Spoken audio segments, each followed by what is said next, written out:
नमस्कार दोस्तों। कहानियों की श्रृंखला में आज सुनेंगे सुभद्रा कुमारी चौहान जी की कहानी दृष्टिकोण। लेकिन उससे पहले मेरा आपसे विनम्र अनुरोध है कि अगर आपको मेरी कहानियाँ अच्छी लगती हैं तो मेरे चैनल को सब्सक्राइब ज़रूर करें, लाइक करें, शेयर करें और बेल आइकन दबाना बिल्कुल भी ना भूलें। आज सुनिए दृष्टिकोण। निर्मला विश्व प्रेम की उपासिका थी। संसार में सबके लिए उसके भाव समान थे। उसके हृदय में अपने पराये का भेदभाव न था। स्वभाव से ही वह मिलनसार, सरल, हंसमुख और नेक थी। साधारण पढ़ी लिखी थी। अंग्रेजी में शायद मैट्रिक पास थी, परंतु हिंदी का अच्छा ज्ञान था। साहित्य के संसार में उसका आदर था और काव्य कुंज की वह एक मनोहारिणी कोकिला थी। निर्मला का जीवन बहुत निर्मल था। दूसरों के आचरण को सदा भलाई की नज़र से ही देखती। यदि कोई उसके साथ बुराई भी करने आता तो निर्मला यही सोचती, कदाचित उद्देश्य बुरा ना रहा हो, भूल से ही उसने ऐसा किया हो। पतितों के लिए भी उसका हृदय उदार और क्षमा का भंडार था। यदि वह कभी किसी को कोई अनुचित काम करते देखती तो भी वह उसका अपमान या तिरस्कार कभी न करती। प्रत्युत मधुरतर व्यवहार से ही वह उसे समझाने का प्रयत्न करती। कठोर वचन कहकर किसी का जी दुखाना निर्मला ने सीखा ही न था, किंतु इसके साथ ही साथ जितनी वह नम्र, सुशील और दयालु थी, उतनी ही वह आत्माभिमानी, दृढ़ निश्चयी और न्यायप्रिय भी थी। नौकर चाकरों के प्रति भी निर्मला का व्यवहार बहुत दयापूर्ण होता। एक बार की बात है, उसके घर की एक कहारिन ने तेल चुराकर एक पत्थर की आड़ में रख दिया। उसकी यह नियत थी कि घर से बाहर जाते समय बाहर के बाहर चुपचाप लेती चली जाएगी। किसी कार्यवश रमाकांत जी उसी समय वहां पहुंच गए। तेल पर उनकी दृष्टि पड़ी। पत्नी को पुकार कर पूछा, निर्मला, यहाँ तेल किसने रखा है? निर्मला ने पास ही खड़ी कहारिन को देखा। उसके चेहरे की रंगत स्पष्ट बतला रही थी कि यह काम उसी का है, किंतु निर्मला ने पति को जवाब दिया, मैंने ही रख दिया होगा, उठाने की याद न रही होगी। पति के जाने के बाद निर्मला ने कटोरे में जितना तेल था उतना ही और डालकर कहारिन को दे दिया और बोली, जब जिस चीज़ की ज़रूरत पड़े मांग लिया करो, मैंने कभी देने से इनकार तो नहीं किया। जो प्रभाव कदाचित डांट फटकार से भी न पड़ता, वह निर्मला के मधुर और दयापूर्ण बर्ताव से पड़ा। बाबू रमाकांत जी का स्वभाव इसके बिल्कुल विपरीत था। थे तो वे AA एक कॉलेज के प्रोफेसर, साहित्य सेवी और देशभक्त, उज्जवल चरित्र के नेक और उदार सज्जन, पर फिर भी पति पत्नी के स्वभाव में बहुत भिन्नता थी। कोई चाहे सच्चे हृदय से भी उनकी भलाई करने आता तो भी उसमें उन्हें कुछ न कुछ बुराई जरूर देख पड़ती। वे सोचते इसकी तह में अवश्य ही कुछ न कुछ भेद है, कुछ न कुछ स्वार्थ होगा, तभी तो यह भलमनसाहत दिखाने आया है। नहीं तो मेरे पास आकर इसे ऐसी बात करने की आवश्यकता ही क्या पड़ी थी। पतितों को वे बड़ी घृणा की नज़र से देखते, उनकी हंसी उड़ाते थे। गिरने वाले को एक धक्का देकर वे गिरा भले ही दें, किंतु बाँह पकड़कर उसे ऊपर उठाकर वे अपना हाथ अपवित्र नहीं कर सकते थे। वे पतितों की छाया से भी दूर दूर रहते थे। अपने निकट संबंधियों की भलाई करने में यदि दूसरे की कुछ हानि भी हो जाए तो उन्हें इसमें अफसोस न होता था। वे सज्जन होते हुए भी सज्जनता के कायल न थे। कोई उनके साथ बुराई करता तो उसके साथ उससे दूनी बुराई करने में उन्हें संकोच न होता था। पति पत्नी दोनों को अलग खड़ा करके यदि ढूंढा जाता तो अवगुण के नाम से उनमें तिल के बराबर भी धब्बा न मिलता। बाह्य जगत में उनकी तरह सफल जोड़ा, उनके सदृश सुखी जीवन कदाचित बहुत कम दिख पड़ता। दूसरों को उनके सौभाग्य पर ईर्ष्या होती थी। उनमें आपस में कभी किसी प्रकार का झगड़ा या अप्रिय व्यवहार न होता। फिर भी दोनों में पग पग पर मतभेद होने के कारण उनका जीवन सुखी न रहने पाता था। शाम सुबह निर्मला दोनों समय घर के कामकाज के बाद मील मील तक घूमने के लिए चली जाती थी। इससे शुद्ध वायु के साथ साथ कुछ समय का एकांत मिलता जो उसे कोई नई बात सोचने या लिखने के लिए सहायक होता। किंतु निर्मला की सास को बहू की यह हवाखोरी न रुचती थी। उन्हें यह संदेह होता कि यह घूमने के बहाने न जाने कहाँ कहाँ जाती होगी, न जाने किस किस से मिलकर क्या क्या बातें करती होगी। प्रायः वह देखा करती कि निर्मला किधर से जाती है और कहाँ से लौटती है। एक बार उन्होंने पूछा भी, तुम गई तो इधर से थी, उस ओर से कैसे लौटी? निर्मला इसका क्या जवाब देती? हंसकर रह जाती। किंतु निर्मला की सास बहू की इस चुप्पी का दूसरा ही अर्थ लगाती। उन्हें निर्मला का आचरण पसंद न था। उसके चरित्र पर उन्हें पग पग पर संदेह होता। किंतु इन मामलों में जब वह स्वयं रमाकांत को ही उदासीन पाती तो उन्हें भी मन मसोस कर रह जाना पड़ता था, क्योंकि रमाकांत के सामने भी निर्मला घूमने निकल जाती और घंटों बाद लौटती। अन्य पुरुषों से उनके सामने भी स्वच्छंदतापूर्वक बातचीत करती, परंतु रमाकांत इस पर उसे जरा भी न दबाते।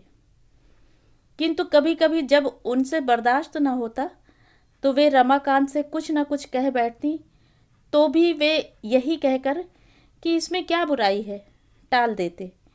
उनकी समझ में रमाकांत इस प्रकार माँ की बात न मानने के लिए ही पत्नी को शह देते थे।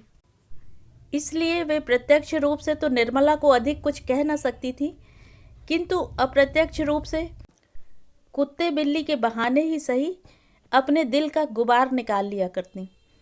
निर्मला सब सुनती और समझती, किंतु वह सुनकर भी न सुनती और जानकर भी अनजान बनी रहती। वह अपना काम नियम पूर्वक करती रहती। इन बातों का उसके ऊपर कुछ भी प्रभाव न पड़ता। कभी कभी उसे कष्ट भी होता, किंतु वह उसे प्रकट न होने देती। वह सदा प्रसन्न रहती, यहाँ तक कि उसके चेहरे पर शिकन तक न आती। वह स्वयं किसी की बुराई न करना चाहती थी, उसके विरुद्ध चाहे कोई कुछ भी करता रहे। एक दिन कॉलेज से लौटते ही रमाकांत ने कहा, आज एक बड़ा विचित्र किस्सा हो गया निर्मला। क्या हुआ? निर्मला ने उत्सुकता से पूछा। घृणा का भाव प्रकट करते हुए रमाकांत बोले, हुआ क्या? यही कि तुम्हारी बिट्टन को न जाने किससे गर्भ रह गया है और अब 4-5 महीने का है। बात खुलते ही आज वह घर से निकाल दी गई है। उसके मायके में तो कदाचित कोई है ही नहीं, सड़क पर बैठी रो रही है। बिट्टन बाल विधवा थी, जन्म की ही दुखिया थी, इसलिए निर्मला सदा उससे प्रेम और आदर का व्यवहार करती थी। बिट्टन की करुणाजनक अवस्था से निर्मला कातर हो उठी। उसने रमाकांत जी से पूछा, फिर उसका क्या होगा? अब वह कहाँ जाएगी? रमाकांत जी ने उपेक्षा से कहा, कहाँ जाएगी मैं क्या जानूं, जैसा किया वैसा भोगेगी। निर्मला के मुंह से ठंडी आह निकल गई।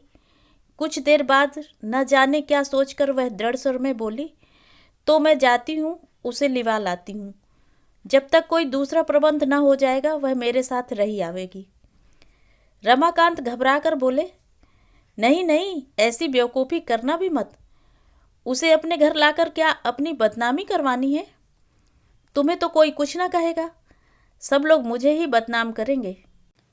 निर्मला ने दयार्थ भाव से कहा, अरे तो इतनी छोटी छोटी सी बातों से क्यों डरते हो? परमात्मा तो हमारे हृदय को पहचानेगा। मुझे तो उसकी अवस्था पर बड़ी दया आती है। तुम कहो तो मैं अभी जाकर उसे लिवा लाऊं। रमाकांत के कुछ बोलने के पहले ही उनकी माँ बोल उठी, ऐसी औरतों का तो इसे बड़ा दर्द होता है।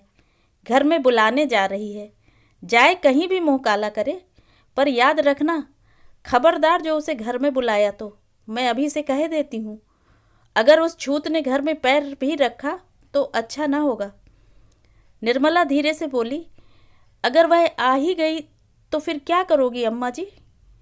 अम्मा जी क्रोध से तिलमिला सी उठी, तड़प कर बोली, मार के लकड़ी से पैर तोड़ दूंगी, और क्या करूंगी? तू तो रामू के सिर चढ़ाने से इतनी बढ़ चढ़ के बोल रही है, सो मैं रामू से भी नहीं डरती। तेरा और तेरे साथ रामू का भी मिजाज ठंडा कर दूंगी। ऐसी बदजात औरतों की परछाई में भी रहना पाप है, और ये उसे घर बुलाने जा रही है। निर्मला ने कहा, पर अम्मा जी, यदि वह आई तो मैं दूसरों की तरह उसे दरवाजे पर से दुत्कार तो ना दूंगी।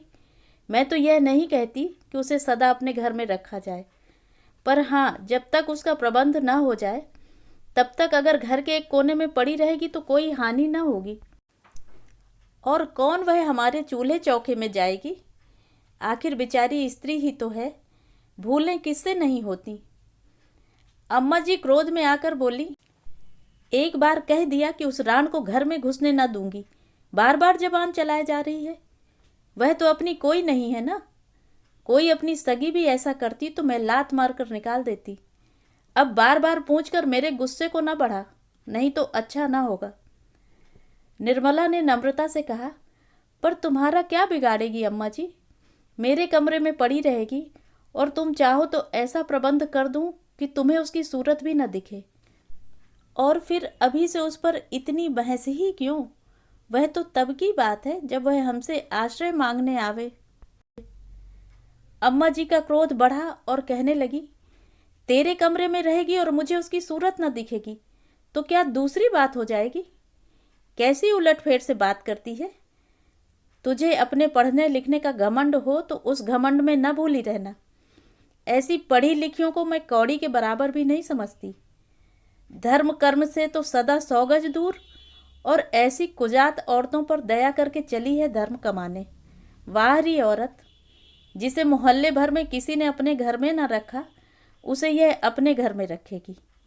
तू ही तो दुनिया भर में अनोखी है ना, सब दूसरों को दिखाने के लिए कि बड़ी दयावंती है। जो भीतर का हाल न जाने उसके सामने इतनी बन, घर वालों को तो काटने दौड़ेगी और बाहर वालों को गले लगाते फिरेगी। निर्मला भी जरा तेज होकर बोली, तो अम्मा जी मुझे इतनी खरी खोटी क्यों? बीच ही में निर्मला को डांट कर चुप करते हुए रमाकांत बोले, तो तुम चुप न रहोगी निर्मला? कब से सुन रहा हूँ, जबान कैंची की तरह चल रही है। तुम्हारे हृदय में बिट्टन के लिए बड़ी दया है और तुम उसके लिए मरी जाती हो तो जाओ उसे लेकर किसी धर्मशाला में रहो। मेरे घर में तो उसके लिए जगह नहीं है। निर्मला को भी अब क्रोध आ चुका था। उसने भी उसी प्रकार तेज स्वर में कहा, तो क्या इस घर में मेरा इतना भी अधिकार नहीं है कि यदि मैं चाहूं तो किसी को 1-2 दिन के लिए ठहरा भी सकूं? अभी उस दिन तुम लोगों ने बाबू राधेलाल जी का इतना आदर सम्मान क्यों किया था? उनके चरित्र के बारे में कौन नहीं जानता? उनके घर ही में तो वेश्या रहती है, सो भी मुसलमानी, और वह उसके हाथ का खाते पीते भी हैं। फिर बेचारी बिट्टन ने क्या इससे भी ज्यादा कुछ अपराध किया है? अम्मा जी गरज उठी। अब उनका साहस और बढ़ गया था, क्योंकि अभी अभी रमाकांत जी निर्मला को डांट चुके थे। वे बोली, चुप रह, नहीं तो जीभ पकड़कर खींच लूंगी। बड़ी बिट्टन वाली बनी है। बेचारी बिट्टन, बेचारी बिट्टन। तू भी बिट्टन सरीखी होगी, तभी तो उसके लिए मरी जाती है ना। जो सती होती हैं वे तो ऐसी औरतों की परछाई भी नहीं छूती। और तू राधेलाल के लिए क्या कहा करती है? वह तो फूल पर का भौरा है, आदमी की जात है, उसे सब शोभा देता है।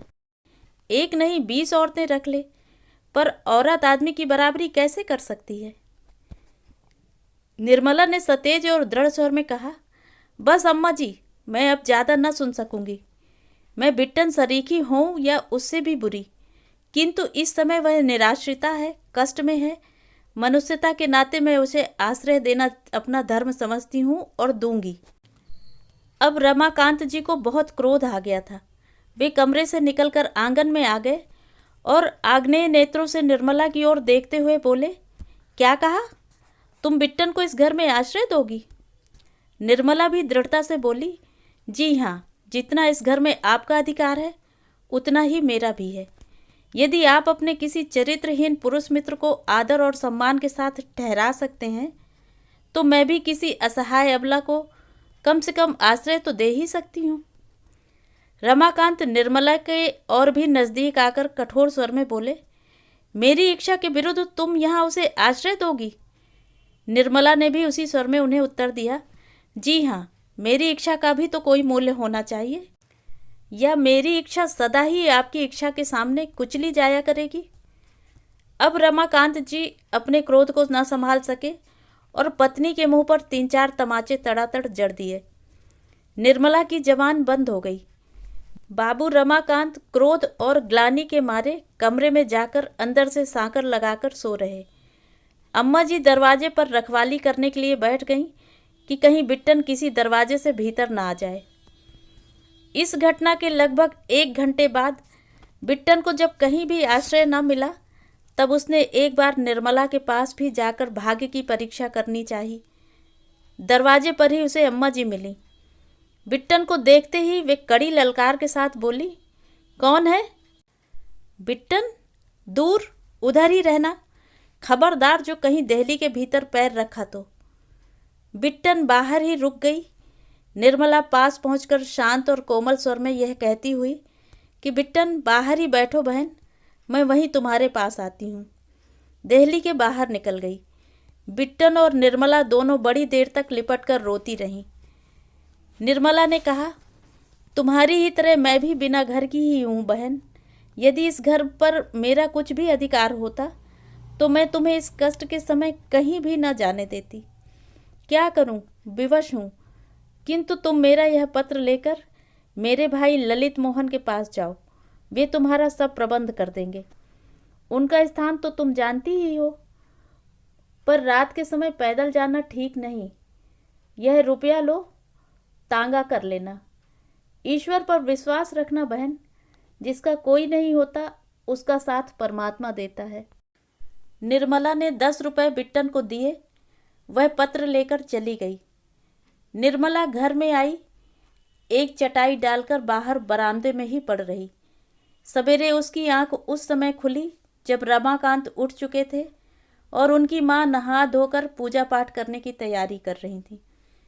निर्मला नित्य की तरह ही उठकर घर का सब काम करने लगी, जैसे शाम की घटना की उसे कुछ याद ही न हो। यदि वह मार खाने के बाद कुछ अधिक बकझक करती या रोती चिल्लाती तो कदाचित अपनी इस हरकत पर रमाकांत जी को इतना पश्चाताप न होता जितना अब हो रहा था। उन्हें बार बार ऐसे लगता कि जैसे निर्मला ठीक थी, वे भूल पर थे। उनसे ऐसी भूल और कभी ना हुई थी। कल ना जाने क्यों और कैसे वे निर्मला पर हाथ चला बैठे थे। उनका व्यवहार उन्हीं को 100 बिच्छुओं के दंशन की तरह पीड़ा पहुंचा रहा था। वे अवसर ढूंढ रहे थे कि कहीं निर्मला उन्हें एकांत में मिल जाए तो वे पश्चाताप के आंसुओं से उसके पैर धो दें और उससे क्षमा मांग लें। किंतु निर्मला भी सतर्क थी। वह ऐसा कोई मौका ही न आने देती थी। वह बहुत बच बच कर घर का काम कर रही थी। उसके चेहरे पर कोई विशेष परिवर्तन न था। न तो यही प्रकट होता था कि वह खुश है और न यही कि वह नाराज है। हाँ, उसमें एक ही परिवर्तन था कि अब उसके व्यवहार में हुकूमत की झलक न थी। वह अपने को उन्हीं 2-3 नौकरों में से एक समझती थी जो घर में काम करने के लिए होते हैं मगर जिनका कोई अधिकार नहीं होता। तो ये थी कहानी। कहानी आपको कैसी लगी कमेंट करके ज़रूर बताएं।